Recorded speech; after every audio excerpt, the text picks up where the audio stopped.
Hello পেটুক জনগণ, কেমন আছেন সবাই? আমি হাতে গোনা দু একটা খাবারের সঙ্গে শুকনা মরিচ ভাজা পছন্দ করি। তার মধ্যে একটা হচ্ছে এই ডিম ভাজি।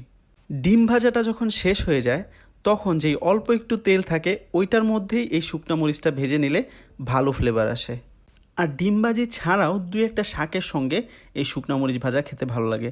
তার মধ্যে অন্যতম হচ্ছে লাল শাক। আর এই ঝুমকি বেগুনের কথা আমি কি বলবো, এর প্রশংসা যদি আমি সারা দিন ধরেও করি তারপরও শেষ হবে না। আমি অন্যান্য বেগুনের চামড়া একদমই পছন্দ করি না, কিন্তু এই ঝুমকি বেগুনের চামড়া এত মোটা হওয়া সত্ত্বেও এটা খেতে অনেক মজা লাগে।